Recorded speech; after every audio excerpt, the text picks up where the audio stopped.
at it right now for 2019. I mean, look, listen to this, okay?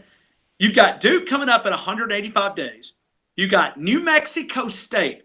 I mean, does that get your attention? No. South Carolina on the road, Southern Miss here, Ole Miss here. Then you got a bye. You got 2 weeks to prepare for one of the most difficult games in Texas A&M out in College Station. You got Tennessee coming here. And Tennessee hadn't beat Alabama since October the 21st of 2006. Okay, they're not coming to Bryant-Denny Stadium and beating Alabama, so that's a win. Arkansas here in Tuscaloosa. Then you talk about a bye week going into LSU, so you get that double bye week there. So you got 2 weeks to go into LSU. LSU coming here. Then you got Mississippi State on the road. I mean, it's a challenging place to play at times, but I don't think Mississippi State's going to have the team that can beat Alabama. Then you got Western Carolina and then Auburn at the end of the season. And you don't know exactly what Auburn's going to give you. I mean, maybe this is a year that they find a way to bounce back, but by November the 30th, that team may be, against the wall. I mean, who knows? I mean, can Gus rebound that offense and try to get their offense clicking? So you look at that schedule, Mark, that's a manageable schedule for Alabama. But the other side of it is you may not know that you got problems. It may be the same thing as last year. You may not know that you have problems until you get to the SEC championship game or even, the championship game down in New Orleans if they make it that far. You may not know that you have a weakness. So this coaching staff, I've been very questionable. And I like Pete Golding. I think he's a superstar, up and coming. I just don't think he's there yet. Because if he called the plays this year, the blame that we threw at Tosh Lapoy really has to go back to Pete Golding, right? I mean, if I threw darts at Tosh Lapoy for being a defensive coordinator and calling some bad calls, why can't all of a sudden take those calls away? You got to place those at Pete Golding's feet. So I don't know if that's a home run hire for Nick Saban. I think it's probably about a B minus, maybe even a C plus.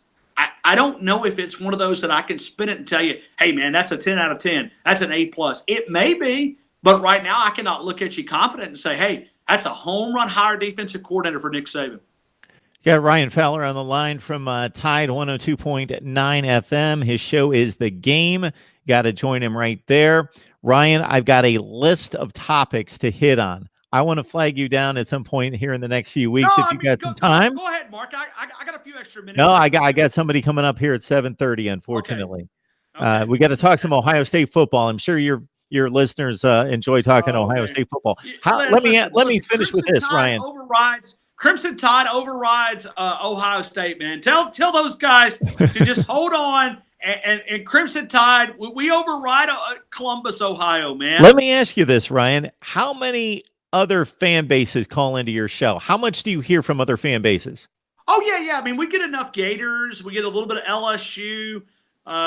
We don't let Auburn people on the air because they never make good sense. So we never let Auburn people. We got a couple of Mississippi State. No, I'm just kidding about that. We've probably got like 2 Auburn people that call us. We have more LSU people, Mississippi State, Gators.